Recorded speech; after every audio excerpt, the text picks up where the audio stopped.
1.0, and this numbers will just continue as we go on. Just to recap, the topic that I have been told to talk about and that I found the most interesting was the market trends. Let me start with the India story. So the IMF very recently has projected that India will become the world's third largest economy, surpassing Germany, which is basically a testimony to India's rising. The factors are, we are all aware of, like be it the demand drivers, be it the market scale, modern supply, location strategy, macro trends, the way we spoke about China plus one, the PLI schemes that are coming in, the SEZ incentives, the movers, and the policy support. No doubt, with the infrastructure going on, the Pradhan Mantri yojanas, etc. But I'm going to take you through different slides. I think I'll repeat my disclaimer again. But anyways, so if you look at the absorption and the supply by the city, you were all right. When that right at the top is the NCR. This is the data from 23-24, which is a clear markage of how the absorption and supplies are happening across the cities. Apart from the top 8, there are many new entrants. The tier 2 and the tier 3 cities are going up very, very vividly. This is what we need to know. And this is the projected trends of 25-26. Talks about 27.1 million square feet of absorption in just the first quarter of 25, 14.6 million square feet absorption in about quarter 2025. In this whole thing, what struck me most interesting was that the rental indicators are all status quo in all the cities except Mumbai, Pune, and Chennai. Reasons? What do you think? Why is the number going up? The rentals are going up in Chennai. At this time, I think it is, this question is posted only to the industrial park guys. So, why do you think the rentals are going up? I'm wondering, are they actually going up? because our numbers have been quite stagnant for a year or so, as far as I know.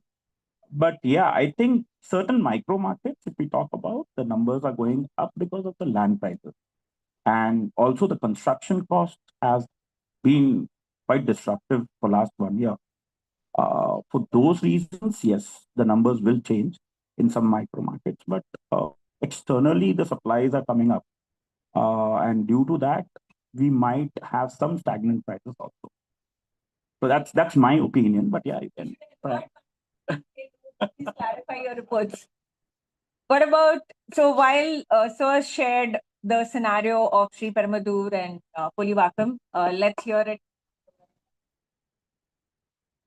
Yeah, I have the same opinion that rentals have remained stagnant for almost last 2 years, primarily because there's a huge supply in every micro market we talk about, north, south, southwest, west of Chennai. Some parks have witnessed slight increase in rentals. I've seen that in the north micro markets near Red Hills, little bit away from Red Hills, and then Oragadam. All these areas have witnessed, a 5 to 10% kind of an increase.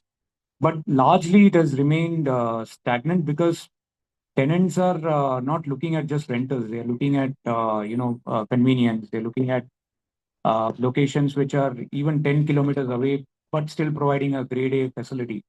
So supply has never been an issue with Chennai. The only thing is that, developers are ready to provide grade A spaces 10 kilometers away, 20 kilometers away. Still, clients are okay to go for those locations and, try to reduce their cost. So, but going forward with the land prices going up, I don't see that, people going farther away, 50, 60 kilometers away from Chennai. Probably a 30, 40 kilometer is the right kind of a radius for a industrial storage warehouse. So over the next 2-3 years, I'm thinking that the rental might, see an upward trend. Chandramouli sir, would you like to share something? No. Okay. All right. So yes, coming back, the rentals have certainly increased. The numbers are talking. To info, among the 8 prominent warehousing markets, the biggest changes that we're seeing is Bangalore has risen up from third to second. And when I say Bangalore, the whole CBIC is playing the maximum role here. Hyderabad has risen from the 7th to the 3rd position. Hosur is the new entrant. So that's going to be a watch out for all of us. Chennai and Pune market, which is always a traditionally manufacturing, and it still remains. Supply is the word that everybody has been talking about. And the reports also say the same thing, that supply outstripped the demand in Chennai and Bangalore market. But rentals have remained the status quo. A small view on what are the industrial sub-markets, Sri Perumbudur, Orgada, Mirangatikote, Gumripundi, all of us are aware. And what about the warehouse rents and how the year-on-year changes that are happening across. When we talk about absorptions or the major transactions that have happened in the last few months, Butterfly, Crompton Greaves, Fuji, Kerry Dev, ProConnect, Satya, Aerotrans, JWL, Vikram Solar. But this is where we need to pay attention that the absorption or the new, change that. I think it's got mixed up. So anyways, the new supply that is coming into the grade A spaces is Ecoboxy in Paparambakkam, Samira in Singrivakkam, House of Hiranandani, OPG, 1ADC, Casa Grande, Horizon, Polyhose, Polytrusion, Lodha Industrial Park, Prologis, Alpha One, Sinera, Crystal and Pragati in Sungvachadram, KSH in North and the Western Chennai. That's a huge supply that is coming in. But should we be worried? Not so. So if you look at the major transactions, this is not really interesting. But what is interesting for me again here is if you look at the supply and the absorption by the grade, there's about 83% of the latest buildings that are coming up are all grade A. And the absorptions are also of grade A. Another important element is probably this, which is very, very clear that GNT is has already surpassed the typical or the traditional Chennai-Bangalore highway. These are all.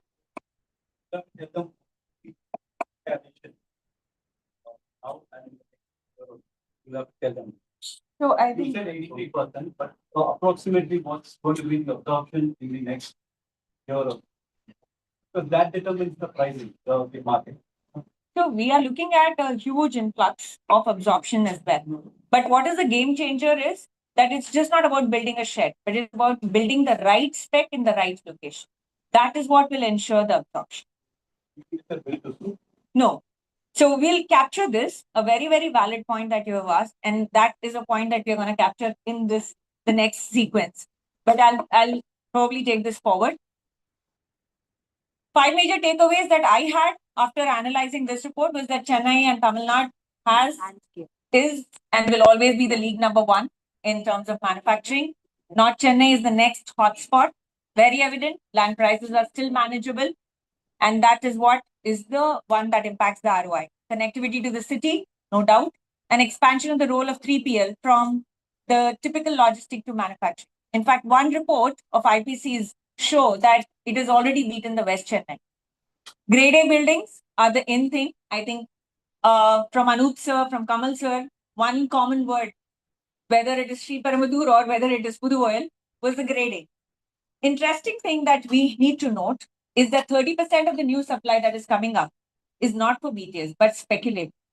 So what determines a calculated yet a speculative building? So that is a point that we'll capture in the next few minutes. All right, so as a quick note, very importantly, what we are witnessing is the expansion of Chennai boundaries, industrial areas, which was essentially waiting to happen. Guesses? Actually, no guesses why. Because the land prices have shot up, the ROIs are dropping, the distances have increased. No wonder KSH, Prologis, both of them have taken our developing industrial park way beyond Sungvachadram. No wonder that Samira with Horizon is developing the industrial park in Mamandur, which is a location never heard of. So Chennai is redefining its boundaries, but are we ready to redefine its boundaries? So the next in line after me is my team member Srinivasan, who's going to talk exactly about that. Srinivasan.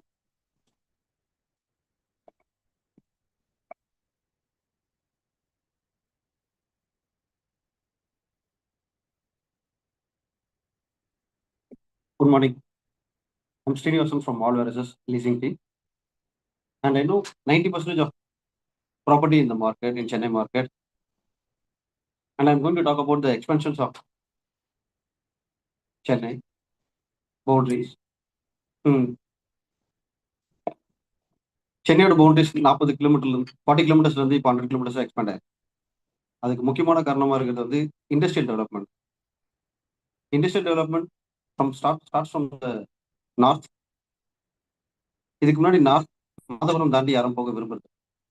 But ஆனால் இன்னைக்கு அதிகமான properties வந்து Alamathi, Vengal, Periyapalayam, Thervaikandigai up to Sri City வரைக்கும் develop ஆயிடுச்சு. அதுக்கு முக்கியமான காரணம் என்னன்னா, நார்த் சைட்ல வந்த 2 முக்கியமான SIPCOTs.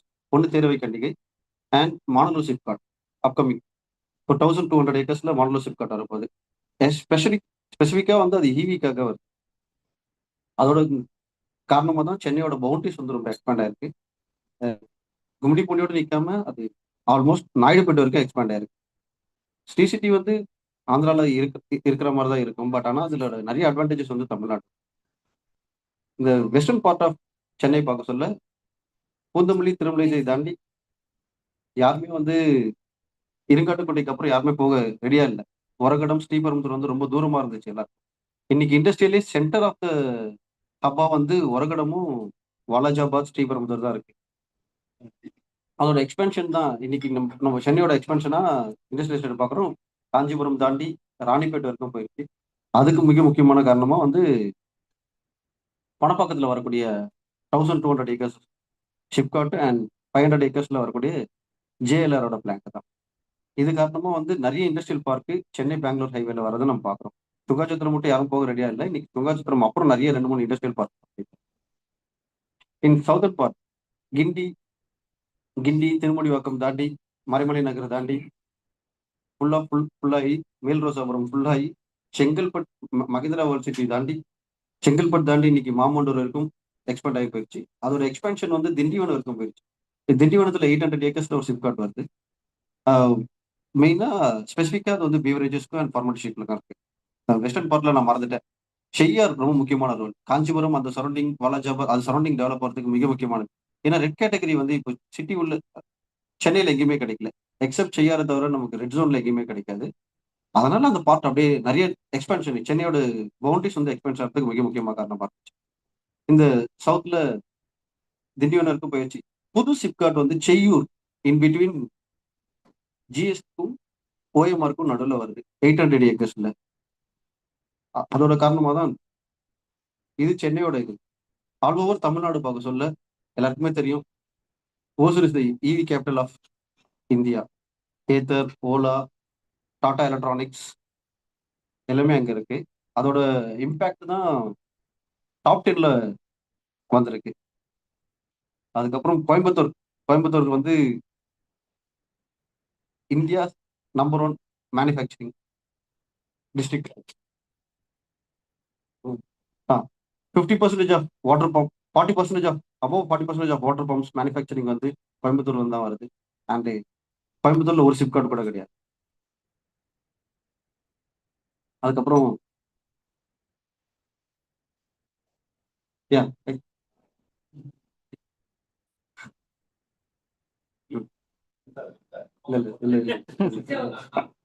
So, 5 new subcots in Tirunelveli and 4 to leverage from. Okay, I cannot pronounce that.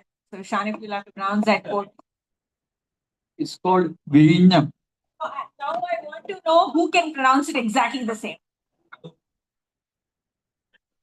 Anybody up for this challenge to pronounce it exactly the same? Yeah? Oh, no, Evan, sir, you're not allowed.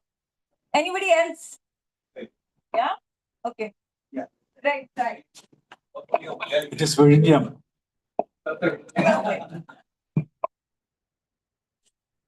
Okay, thank you, Srinivasan.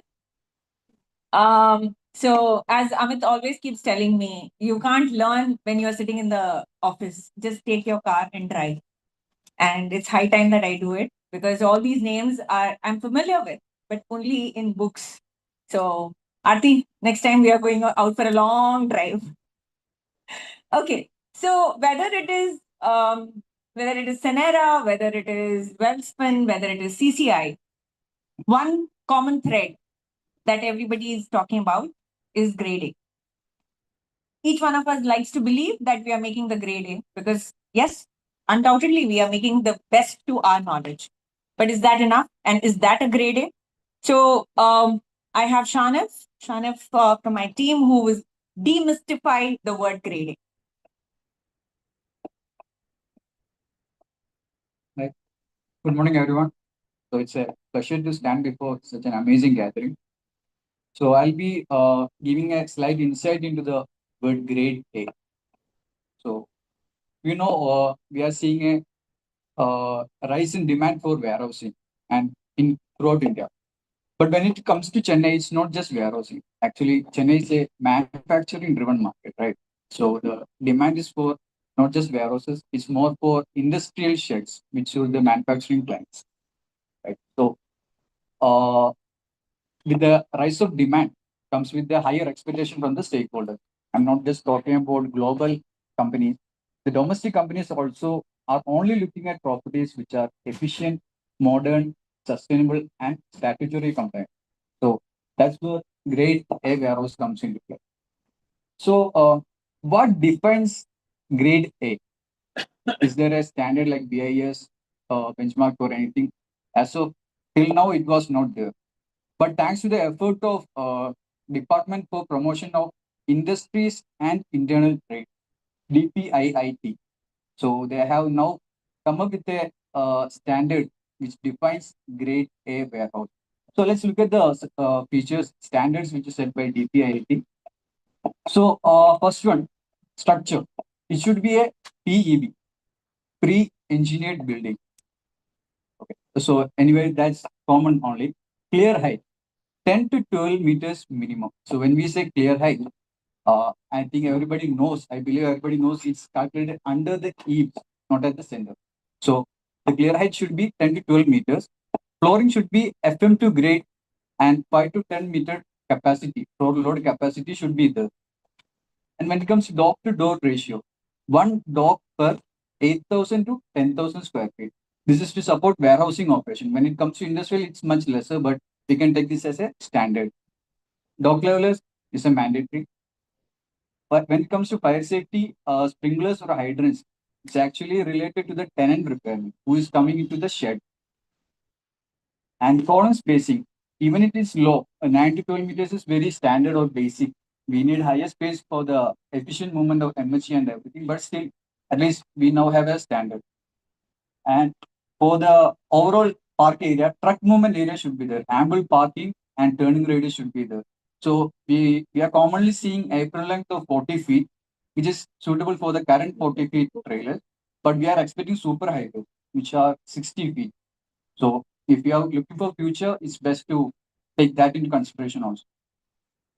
And green compliance, everybody is coming with the carbon footprint calculation and everything. So it should be sustainable. The building should be sustainable. So these are the standards given by DPIIT. Even though I admit this is basic, but at least we have a start. Okay. There are a lot more things that can be included into this. And it's not just features what makes it grade A. It's approval documents. It's statutory compliance which makes it grade A. Not just features. It should be appealing to all the sectors. So the current scenario, we are seeing most of the developers building only grade A, and others are following it. So the next question will be, what's the future? Is there something else than grade A? Yes, there is. It's called grade A plus plus, and when we calculate or relate to the Chennai market, where it is actually manufacturing driven, the ideal situation should be a hybrid shed, not just for certain warehouse, not for industry, where it can accommodate both the tenants from the industrial and warehousing sector. So that's where the hybrid comes into play. What is the result? You'll be able to appeal to a wider range of tenants who belongs to warehousing or industrial and can get a higher rental return. Okay. So I would like to introduce such a shed, which is located in Koppur, Tiruvallur. It's called 1ADC, which is a grade A++ hybrid shed of 1.6 lakh square feet.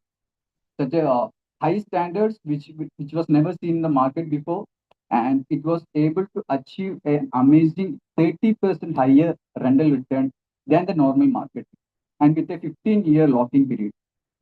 So a hybrid shed can enable you to achieve that. So we'll look at some of the features when it compares to the normal shed. Structure is PEV, that's a normal thing. Floor lot capacity, which is 5 to 10 metric ton as a standard. That shed, one ADC has given 12 metric ton to accommodate any heavy engineering tenant. Clear height, most of it will be 33 to 40 feet, but we have given 45 under eaves, so it can go for the higher amount of racking, which can suit the warehousing tenant. Then EOT provision. It's an industrial building, as IP building, what I'm talking about. So we have given 2010 EOT provision. So it can suit renewable energy kind of guys who takes up heavy load. Then this door to door ratio. Even though it's an industrial shed, we are able to give one shutter for every 10,000 square feet, which again suits the warehousing plus industrial. When it comes to fire safety, as normal as sprinklers, everybody is giving that standard. And flooring is FM2 grade. And the column spacing we have given 24 meters rather than 9 to 12 meters normally. So it ensures the racking, air, MHE movement, everything happens and the efficiency increases. Roof insulation. So we have given 13 mm according to Chennai weather, Chennai climate. We are taking into global consideration also into the picture, and we have given 13 mm of insulation there. And apron length of 60 feet, considering the future, trailers like China and US. And we have applied for the green building norms. They have applied for green building norm. And internal roads are 50 feet wide. And canopy are running canopies with 14 feet depth. So these are the specification of a building. And I would like to show you a glimpse, a short video of the property also, so it makes understandable.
So we have given a roof monitor which can do a complete air change in every 5 minutes inside the building. We have missed out many of the features, and if anybody wants to see it in person, happy to do it. Just reach out to us to understand how a grade A++ hybrid shed will look like.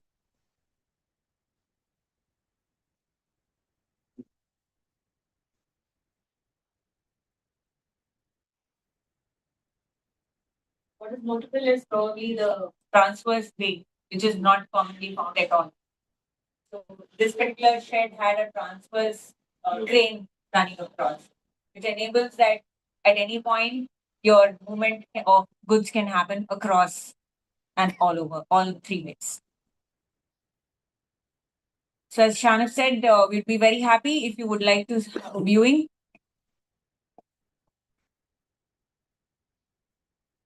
So what happens is that these days the tenant demands are actually so unique. This particular shed has a creche, so lady workers can leave the children there. It has cooking facilities and stay facilities and restrooms for drivers for the for the truck drivers. You know, people can stay overnight. They can actually cook their food. So when you add on all these facilities, there's also premium rent attached, and you know tenants are willing to pay today. When I entered the industry, and actually I've been here for 20 years, but when I was doing leasing from 2018, the first 3 years I realized tenants would bargain for 5 paisa. I mean, when I would deal with the Korean tenants, it was 25 paisa. Chinese tenants, it was 5 paisa. Today we are seeing that people are willing to pay 2 rupees, 3 rupees more if you actually give all the green building features. If you're giving a lot more amenities. So this shed is very unique in a way that it is within a park, but also can be divided, and it has all the state of the art facilities. So you have 20 e-vehicle charging points. You have 30-ton EOTs. You have huge panel rooms. You have a service area for the MHE. So if you see, it's all racked up. No, that's a G plus 13 racking. So there's 14 levels of racking. So you have to have a 14-meter clear height. Now, you know, nobody builds this on actually speculative. So no, tenants are willing to pay you a fancy rent if you do all of this even on speculative. People think, why should I spend extra money on actually, building today? If it's a BTS, then I'll do it. But today there's a value for the additional amenities offered. It's the market is changing, is what we're saying.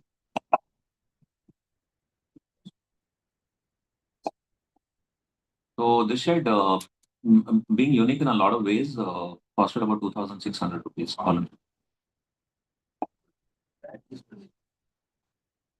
So the racks are normally done by the tenants. If yeah, tenants do the racks, sir. These are TIs. Or you can do the racks and you can charge them, but you also have today third-party vendors. So the rack manufacturers themselves bring in investors who will set up the racks for you and they charge a separate rent for that. It is like basically amortization. So investor comes in and he sets it up. So the dynamics of this industry are changing. It's not that the developer has to do everything or the tenant has to do everything. There's a third party who's not willing to do these TIs and actually charge the tenant separately.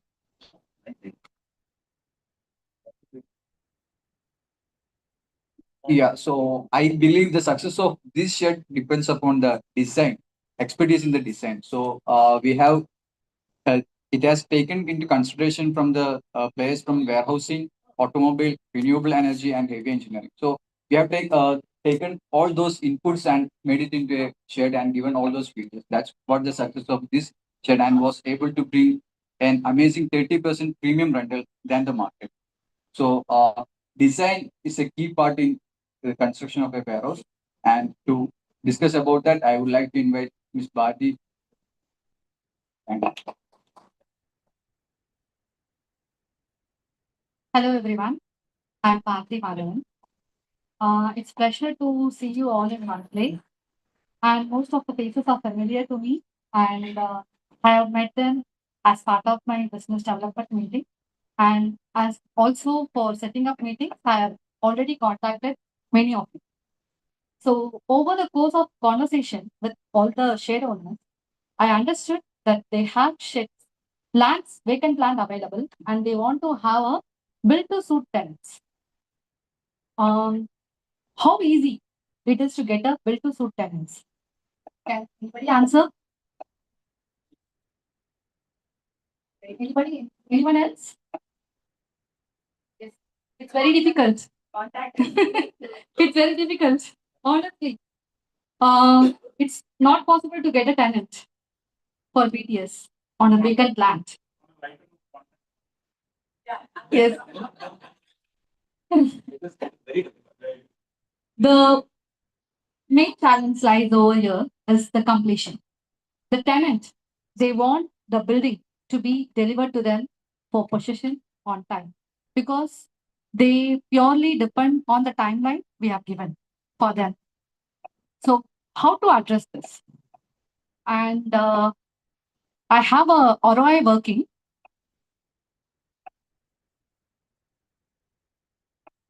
So on constructing in a 1 acre land, 25,000 square feet shed, the total project cost, which comes to about 3,000 rupees, which includes construction cost of the land, design, approval, construction, filling cost, compound wall, also the GST. So let's assume that we are renting out at the rate of rupees 25 and the ROI we can achieve is 10%. So we recommend just spending 10% of your project time and cost to mitigate this risk early. The small investment can safeguard our project. So yeah, that's fine. Design plus approval, which will approximately cost 10% of your project. And a common concern we hear often is, what if I get the approvals and ending up not doing anything after getting an approval? So I hear this question from many of the landlords after the meeting. But what I can tell you, the solution is we can apply for maximum possible FSI and the ground coverage area. Why? Why we want to apply maximum coverage? Because once you cross your approval limit, then only it will be a violation and it will be like penalties which will follow when you just cross your approval limits. But if it is equal or less than the approval limit, there is no issues at all. So the safest strategy is we will be getting approvals for the maximum height and maximum ground coverage upfront. So next comes after you approve, what is the design you want to do? Design. That is the major thing everybody faces. Like I construct something, I want to design something, and a tenant who is coming here, they will be asking something different. So this is the question I was asked by many of the landlords when I met them in person. So who will be the right person to guide you on what to build? Can anybody answer on this? Can anybody can able to help you on building or designing your product? Can anybody answer? So what kind of consultant? So what kind of consultant you think you can get help from? Can architect help you?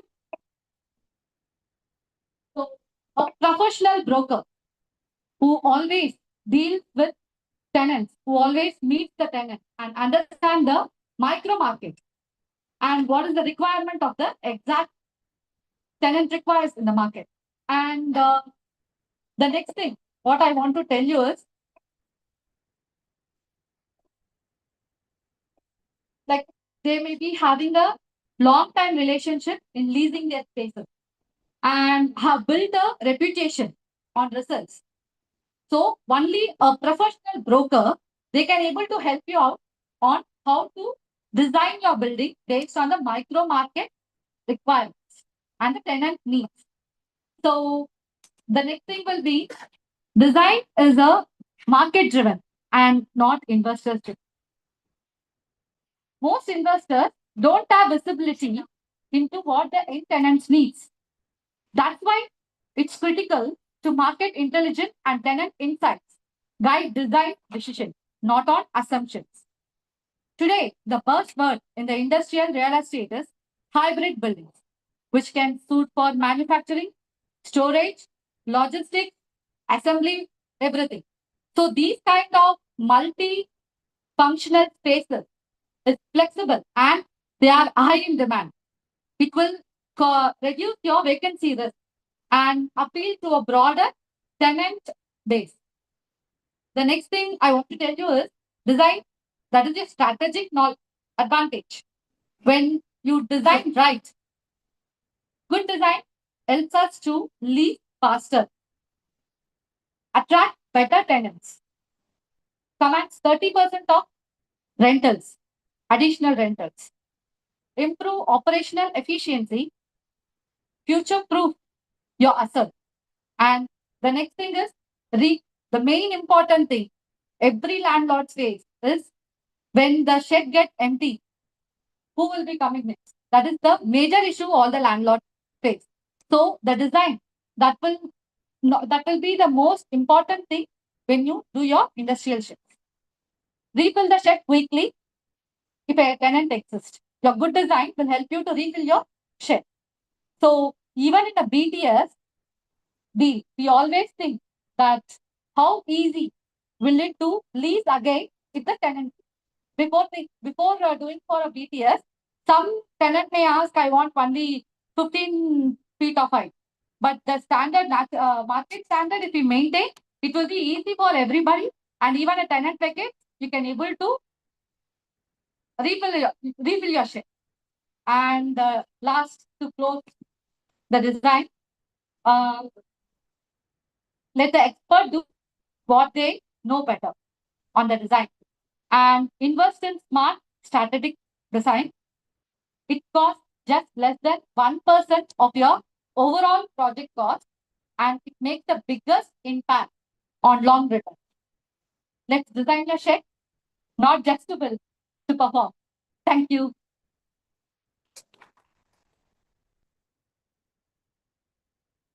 What we've encountered is that most owners, what they do for designers, so they go to their contractor and they actually tell the contractor, make the design. So what we have seen is that many of these sheds are not leasing. So right now on the market, people say, Amit, you keep saying that warehousing is doing extremely well. But when I drive around, I see so many sheds having the board for rent, for rent. Now, the biggest of architects or the best names in the market have designed sheds that are not leasable. Why? Because they have just copy pasted a shed from Madhavaram, taken it and put it in Sriperumbudur.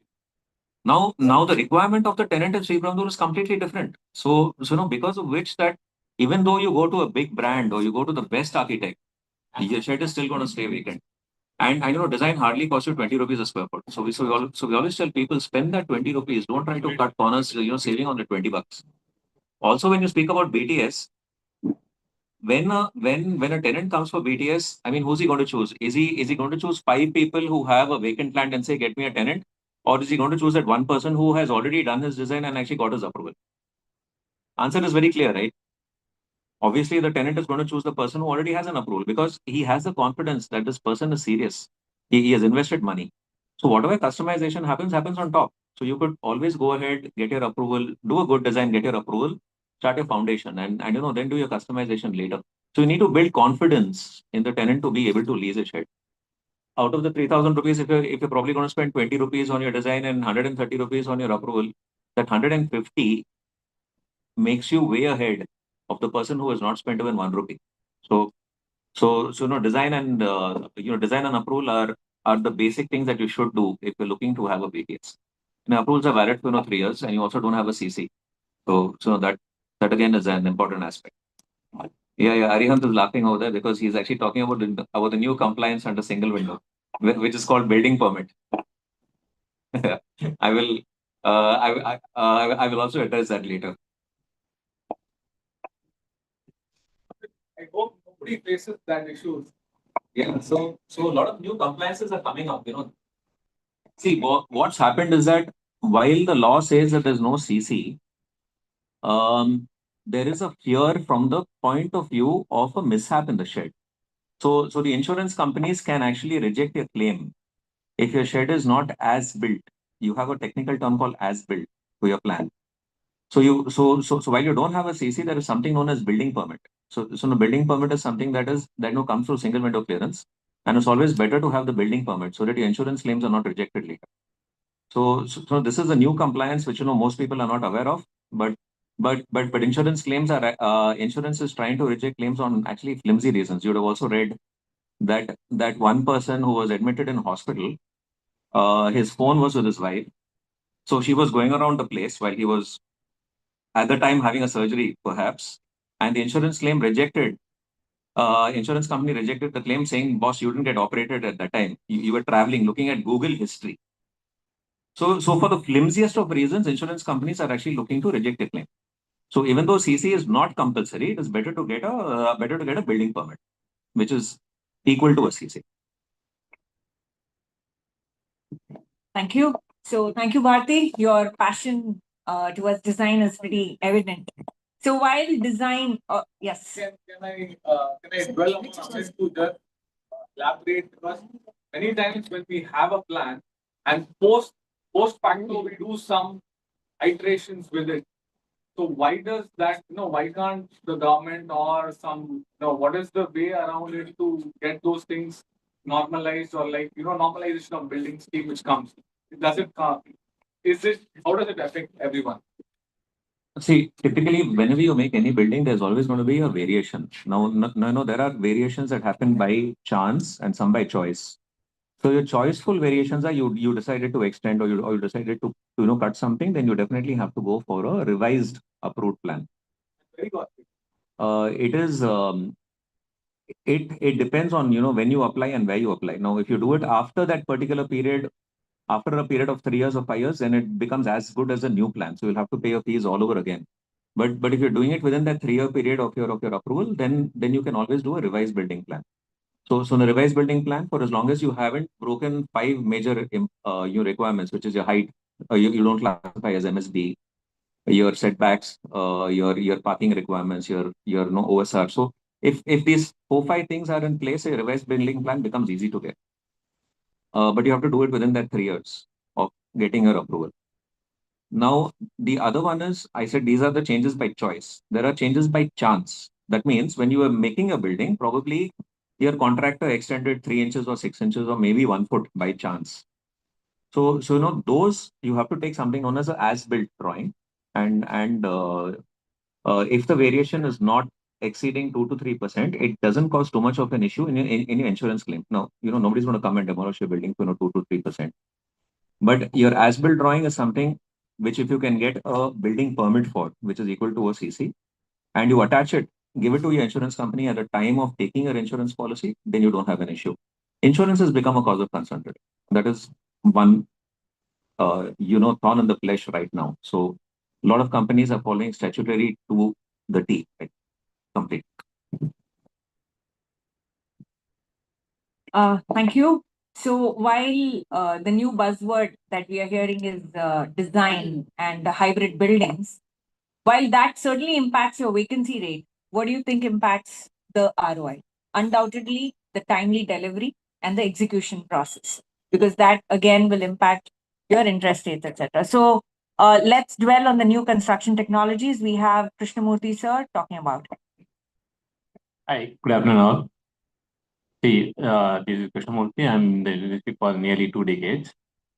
And see, before I came into the industry, I know what is Godown is all about. It's all about building a 30-feet wall and then over and above a tubular truss with asbestos sheet. And over a time of another after 20 years and all, before 20 years and all, the PEB structure has come, which considerably cut the cost of the construction. Initially, we were reluctant to adopt all the things, but since I came to the industry, we started with the PE structure. So this is what going around, but I think in the near future, the precast, another one, next slide. Video.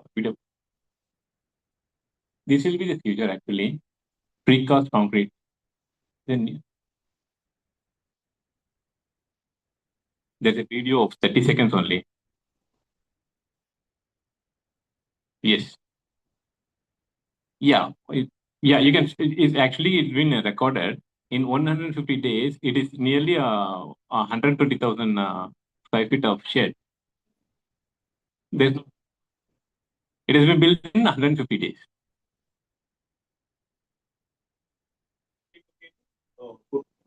No. This is in Ahmedabad. This is in Gujarat. Still, it is very nascent for Chennai kind of market. We were reluctant to adopt immediately. But what I'm trying to say is this is going to be the future, because time is the whole thing, and that why it is need. What is because we will develop in a manufacturing hub each and every part, including your footing, from footing itself, from footing, your beam, your column, everything can be precasted and transported it and put it in the site. So manufacturing happens at one place with a without any external hazard. We can manufacturing it and transport it. Next slide. Why it is required? Because last couple of 3 or 4 years, we are finding it very difficult. scale and all, we will start the foundation in the month of December, January, and the peak will be at March and April, and we will do the remaining work at the rainy season. So it will be a good cycle. But last for 4-5 years, we are finding it very difficult because unpredictable rain. Even this year, for the last 2-3 months, we were not able to schedule our construction because of the unpredictable rains and these things on the site. We are facing it very difficult. So actually, they are in the industry for the more than 6-7 years. Actually, Godwin is the one company which we know from Ahmedabad. They are doing it very good. But after this, if you see the CMRL project and all, there's a difference between the phase 1 and phase 2.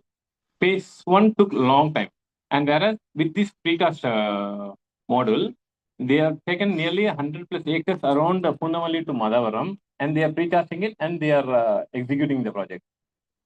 We are finding it in residential, but what we are thinking is it will be more suitable for the industry, manufacturing and warehouses. It is.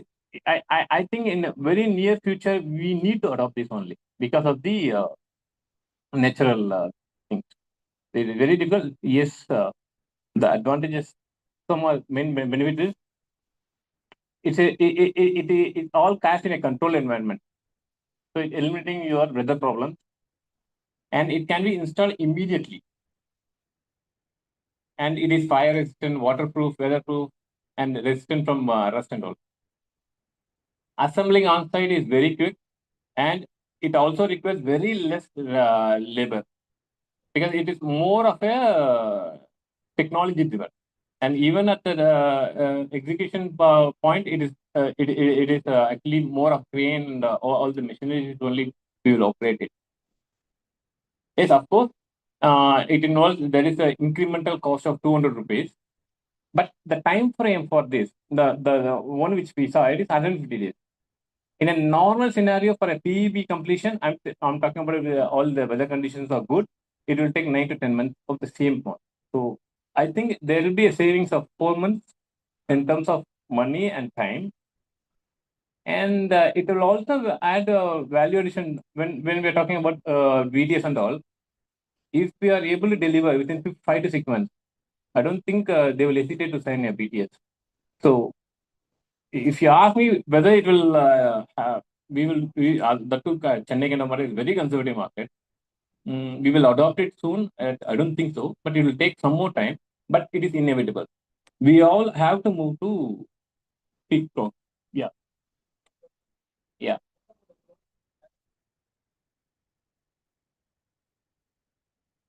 Whatever A grade we are talking about, whatever A grade, it is actually A plus only because there is an element of risk involved when we say all we are doing testing and all.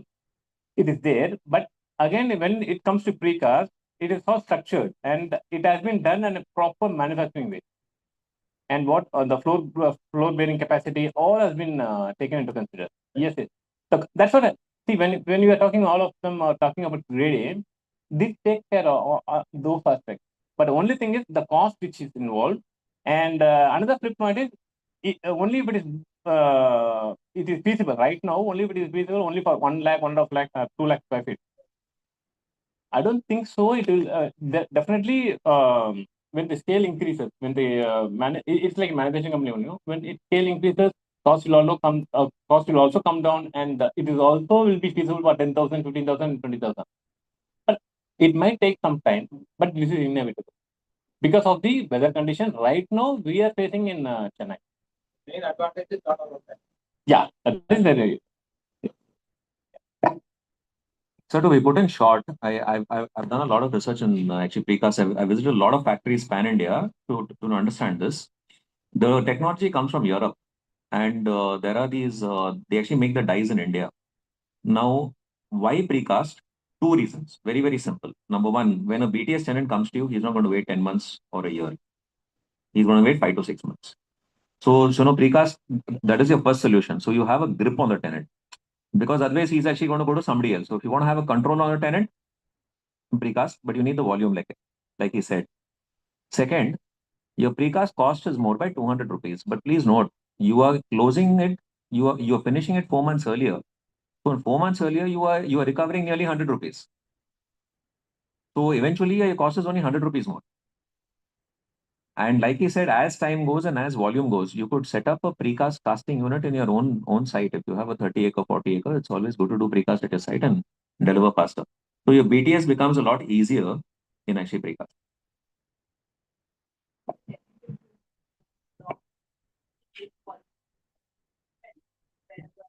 Yeah. So you can create dies for your customization. Say you already have walls and you want to create windows on those walls. Say a tenant wants windows, so you can always alter the dies to a certain extent. And I have also done a study on this. So your break-even time, like if your cost is say 200 rupees more, your break-even time to recover the cost of these dies, it hardly costs about 5 crore rupees to set up a small mobile plant. The capacity of that plant is about 1 million square feet in about 3.5 years. And you can recover that particular cost of 5 crores in the 3.5 years at 200 rupees more per square foot versus conventional construction. So the plant becomes free for you, and then you can move the plant to your other site. Life cycle of the plant is basically in Europe, the life cycle of all these plants are about 20 years. But the problem is that the way things are changing so dynamically today, you do not know what will be tenant requirements 3 years later, 5 years later. Today we are doing sidewalls of, some are doing 8 feet, some are doing 9 feet, some are doing 10 feet. We don't know what's going to change. So anything could happen. The other, very, very interesting, precast works brilliantly well for employee housing, worker housing. So you have modules. I mean, all of you know that Foxconn has actually created, accommodation for a few thousand employees in Sriperumbudur. Now that saves them a lot of transport cost. It keeps the employees, working with them for longer. So attrition is much lower. They're able to manage them better. Now you are able to do a recovery of your cost by in actually employee housing in actually less than 8 years. So your buildings become free in less than 8 years. That is a fabulous ROI. And precast, the technology is such that where you can assemble and put rooms on top of rooms for up to 40 stories. That's how advanced the tech has got for employee housing in precast. So it is the future. There's no doubt at all about it. Thank you, Krishnamurthy. Thank you. Well, I think we've captured most of the points. Murphy's Law states that if one thing has to go wrong, it will go wrong. So while we've tried to mitigate all the risks. But after having done this, if your shed still remains vacant, there has to be exclusive marketing for that. And there are certain steps. It's just not putting a board. There is a process, there's a science behind it.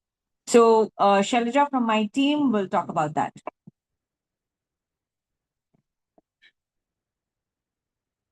Good afternoon, everyone.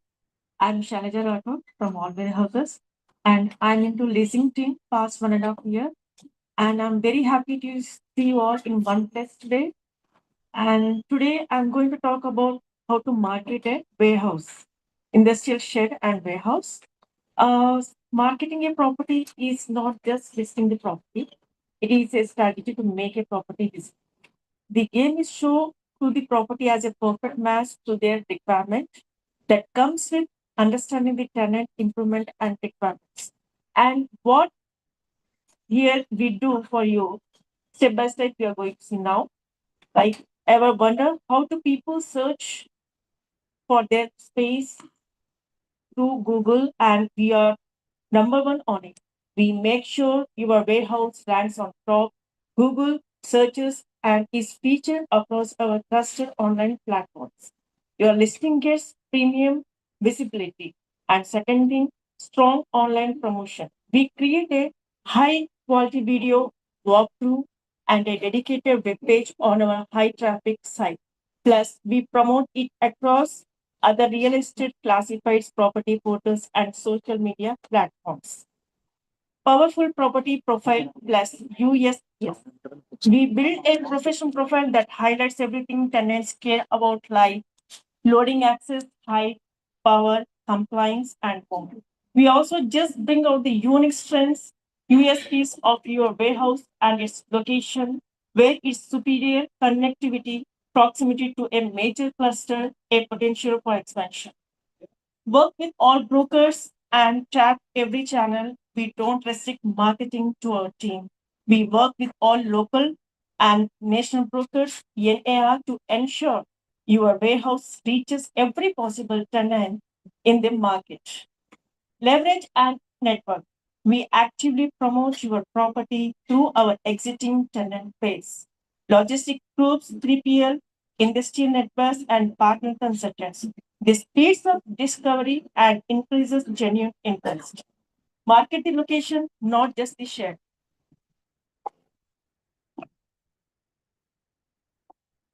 We promote entire micro market like Oragadam, Sriperumbudur, Periyapalayam, or wherever your warehouse is, highlighting why companies are moving there and the advantages it offers. Total marketing, online, offline, and ground level, whether it's digital marketing or word of mouth. We leave no channel untapped. We spread the word through online ads, classifieds, broker posts, WhatsApp group, even direct industry outreach. First impression is always the best. We help your warehouse look its best and weavings. If needed, cleaning services can be arranged at an additional cost. Full site visit, handling virtual and physical. We handle all site visits like virtual or in person, so tenants get a smooth weaving experience and you don't have to coordinate anything.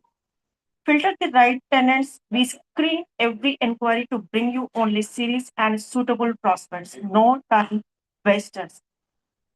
During negotiation and closure, we guide you through negotiations and help you close with the best possible terms. We handle the back and forth so it's stress free. Coordination and communication. We keep the conversation open and clear between and the tenant throughout the process. And finally, documentation support. We help you with the paperwork, agreements, and can even assist with legal or registration process if needed at extra cost. Install on-site banner to attract attention from transporters and local companies. We will put up a prominent board or banner at your site. Thank you. Thank you so much. With this, I think me and my team, whatever we could come up with, and what we thought was viable, we have tried to deliver it in front of you all. So, Suresh sir.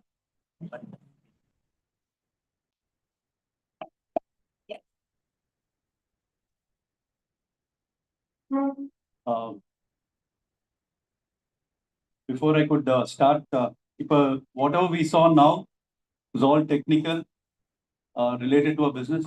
Can you call Amit to come in?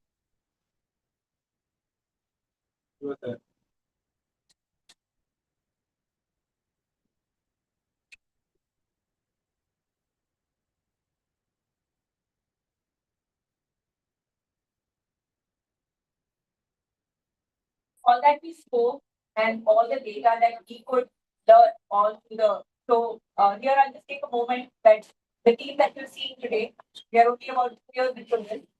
And today we are able to talk with confidence. It's only thanks to AEC. On a daily basis, there are classes happening. We spend at least 45 minutes to 1 hour just learning. His learning never stops. No, his teaching never stops and our learning never gets over. Before I could start discussing about why we've all gathered here today on August Tuesday, let me first thank Amit from All Warehouses for making us all meet this afternoon.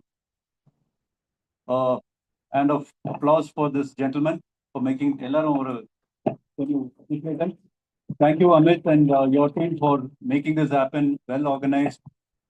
Your insights into where the warehousing industry is going to go, where it stands now, and how much of work more we as investors in the warehousing industry have to do. I think this is going to be a big challenge for all of us. So Amit, from his wide knowledge about this industry, He's been into it from 2004 and from 2018 into leasing. He's been a good friend of mine. We've been constantly interacting about the industry. So when he called me a few days back and said, why don't we have this get together? I said, time is too short. We'll probably have it a month later. But he said, no problem, we can organize it. And I said, there are going to be a lot of absentees. Then that's when he put Bharati into the picture. Congratulations, wonderful job done. Proud. Thank you to you. You made this happen. Thank you to the Warehouse team. இந்த முக்கியமான மீட்டிங்க்கு வந்து காரணமானவங்க வந்துட்டு warehouse all வேர்ஹவுஸஸ் உடைய அமித்தும் பாரதியும் and our team. So இன்னைக்கு நமக்கு கொடுத்துருக்கிற data, the information about not only about how you construct a warehouse, what are the 3 types of warehouses you have, A grade, B grade, C grade. நம்மெல்லாம் ஆரம்பிச்சும் போது 2000 early 2000s we were only constructing a warehouse. As individuals, we were only constructing a warehouse when the potential demand was too high. But inniki, what has happened in the last 2 decades, there's been a wide change in how this industry is shaping up. From a very unorganized sector, today you're slowly going into a very organized sector where you have a lot of multinationals coming in from all parts of the world. And you have corporates in the Indian segment who are also venturing into warehousing in a very big way. Now, the difference between an individual warehouse owner and a corporate or an MNC coming into this industry is huge. Now, as an individual warehouse owner who owns a land bank, you construct it in such a way that you ensure that it's cost beneficial, and you do it, and the demand was there, and you were able to sell the property or market the property. Inniki scenario has changed. Inniki, even if you have a land bank in a very prime area, you construct it to the best of standards, you are going to compete with a corporate or an MNC. So standards on the it's becoming higher and higher, and you're giving a huge potential for the potential buyer or a prospective client to take this property. So inga the supply is becoming more. Now, Pooja was saying the supply is in some millions, if not billions. So with this sort of growth in supply in the warehousing sector, all parts of the country, we are generally trying to focus on Chennai and the the surrounding 5-6 districts. இதுதான் நம்மளுடைய concentration. So in the 5-6 districts surrounding Chennai, each market has got a different rate. Now, if you take the Sriperumbudur Oragadam belt, because there's a lot of manufacturing industrialization happening, the cost is the same as what you have in other parts of Chennai and surrounding. But Sriperumbudur belt gives you 25 to 30 rupees, if not more. Am I right? But if you take the other parts of Chennai surroundings, like say western part or the northern part, unfortunately, the rates are not that attractive. Now, if you take the northern part of Tamil Nadu, where it's more easily accessible to the port, well connected in roads, not very far off from the airport, but unfortunately, the prices are varying between 16 to 18 rupees. This is an irony. This is an irony. Now, Pooja was saying rentals are going up. My good friends here were saying, no, it's stagnating. I am with you, it's stagnating. It's stagnating in Chennai. The prices are not going up. My warehouse was done in 2008. When I did it in 2008, I got 15 rupees. Today, one of my warehouses got vacated last year after 11 years of occupation by TVS Supply. It was idle for 7 months. Why? Supply is more. My facility is well connected, well located with all the facilities, but they're not giving me more than 16, 17 rupees because supply is more.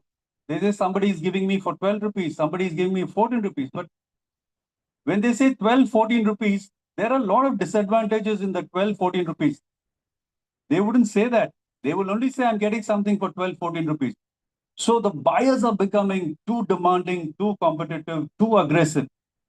Now, if only all of us who are assembled here and we're going to assemble in the meetings which are going to take place frequently, if we have some sort of a cohesive organization or an association which we are planning to start. We already have an association, but we are planning to take it forward to the next level, where with the professional services of Amit and his team, we are planning to see how we can position our prices in various markets. I hope you get the point. If, for instance, North Chennai, take Manali belt or Periyapalayam belt or the Puduvail belt or the Gumdipundi belt, which is closer to Sri City, depending on the location, depending on the type of warehouse, depending on the facilities, we are planning to fix rates based on the market demand. And we will share it with you. And based on which you can negotiate with the prospective clients. This is something which we are planning to do once the body becomes more formalized, legalized by way of a registration. So the immediate goal now is we are functioning with Tiruvallur, Chengalpet, Kanjipuram district association. We started in 2014 with an handful. We were going strong with closed door meetings. Slowly this got expanded to Sriperumbudur belt and surrounding areas. Now with today's meeting, we are initiating that in the next meeting or so, with a much more bigger gathering, we will try to form an association for Chennai and the surrounding districts of Chennai called Tiruvallur, Kanjipuram, Chengalpet, Ranipet, and these 5-6 districts. We will form a body and we will represent to the government as to how we need the best of facilities after paying so much of taxes. We will also ensure that we work as a team. We will fix prices. We will have frequent meetings. We can discuss about our problems, nitty-gritties. But basically to see that there is no undercutting with the clients. So with that in mind, we have come today to take this forward. And இப்போ எல்லாருக்கும் வந்துட்டு industry வந்து எப்படி evolve ஆகுது, என்ன மாதிரி cost ஃபேக்டர்ல வருது. Now A grade என்னன்னா they're talking about 1,500 to 1,600 can go up to 2,000 rupees. B grade should be 1,500 and below. C grade in மேல கட்டி waste. So nobody ever think about C grade. It should be either A or B. B is for some low level customers or low segment customers, but A should be the standard with which we should all grow. So with that in mind and perspective, I now throw open the floor. Ungaluடைய doubts, clarifications, whatever things you want to ask, you're most welcome to ask. But the larger picture why we assembled today is to throw more insight into the warehousing industry, how we need to evolve, how we need to grow as investors, and how we need to regulate our market vis-a-vis dealing with prospective tenants or clients, and how we can grow as investors in the warehousing industry. Thank you. Now I leave the floor open for you to ask questions.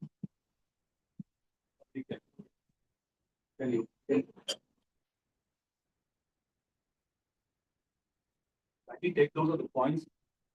Yes, Abhi. First of all, very nice presentation. So, I mean, as a request, is it possible to mail the presentation to everybody who was here at the end of it? Second, this question is for Amit. Amit, so, you know, I mean, the development cost, the approval costs, what have been listed. From what I understand, there is a DTCP component involved. Yeah. And once it gets ready, then there is a PDO who comes in. So this approval process is kind of endless, number one. Number two, when we do a speculative building, I think most of us are doing, and if there's a change later on, that also becomes a bit of a, like you said, a thorn in the flesh, you know. Right. So these two are the concerns. So as an industry, now Yeah. that we are formalizing our association, I would say, Yeah. would it be possible to represent the government that they have, you know, a lesser of these regulatory clearances? And a lot of these are also politically motivated, so that also becomes a bit of an issue, handling them and getting those approvals. Yes. So that's the idea of all of us getting together so that we stay united and address our joint problems with the government.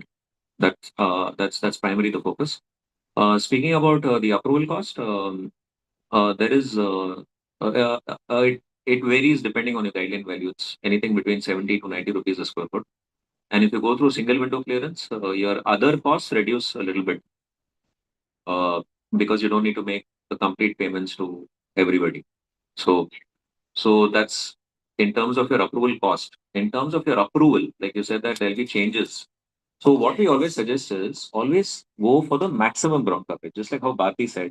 For example, you have a 2 acre land and your tenant only wants say 30,000 square feet, but on your 2 acre land you can actually get a 45,000 square feet or a 50,000 square feet.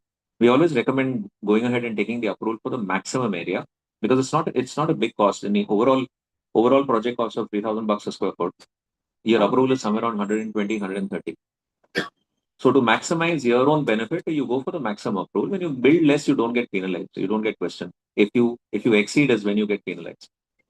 So you get a heads up. நீங்க முன்னாடியே வந்து design பண்ணிட்டு approval வந்து சீக்கிரமா வாங்கிட்டீங்கன்னா BDS tenant வந்து உங்களை நம்புவாங்க. ஏன்னா they'll feel இந்த ஓனர் வந்து கொஞ்சம் சீரியஸா இருக்காரு, இவர் வந்து காசு வச்சிருக்காரு, he knows the procedure. See, approval can be a problem starting from January because the elections are due in actually March, April. There's going to be a code of conduct coming in Jan, Feb. The new government will be announced in June. Then if there's a new government, if there's a change, or in the existing government itself, if there's a reshuffle, the new person takes over in September. So this Jan to September period will actually become a problem for everybody. So if anybody is looking to, build a shed, file for approvals immediately, go for the maximum ground coverage, try and get your approvals, beforehand, so it becomes easier for you to plan ahead.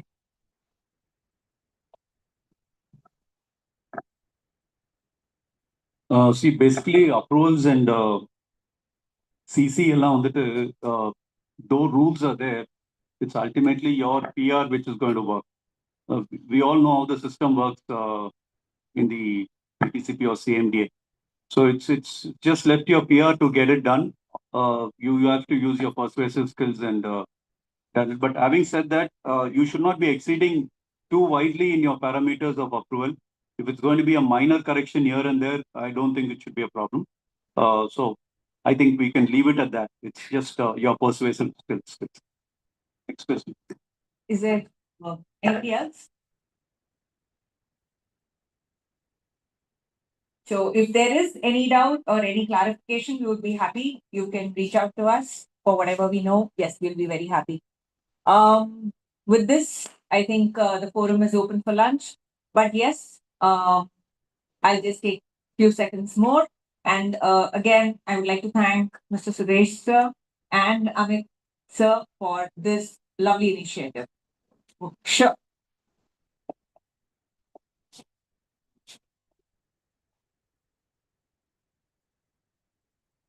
Good afternoon. Recently we had applied for approval and now there's the extension of road till 60 feet. Government is saying that you have to gift it. Is it that so? They're not asking anything, but before that you have to gift that road. So I faced a similar matter. What happened was that the government has laid a road on our Pata land without our knowledge or permission, and I had applied for DTCP permission, so I left that portion as OSR. I actually marked it as OSR and I left it. But then DTCP has rejected my plan, saying that, sir, sorry sir, physically there's a road. So now you have two options. Go file a court case against the panchayat, reclaim your road, ask them to realign the road. No, that's going to take several years. Option two, go and gift the road, lose that half an acre of the land. That's worth a couple of crores. Lose that half acre of the land. You cannot give it as OSR. Give your OSR somewhere else. So in the interest of the speed of the project, or in the interest of interest cost, we actually decided to go ahead and gift that road and get done with it.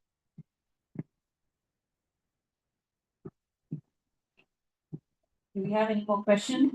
I would be happy if you can give your suggestions about how we can move ahead with our formation of association. What are your thought processes? I would invite all of you, not necessarily individuals, but also corporates and companies who have come today. You can tell all your friends who are in this industry. Our next meeting might probably be 1 month or 1.5 months from now. We will make it a regular happening where we will have a larger crowd and we can take this forward. I hope all of you would agree with this suggestion. Could you give a thumbs up to this? Thank you. With that, let's thank you so much. Thank you all for being here and for encouraging us. And the house is open for lunch. Thank you so much. Okay.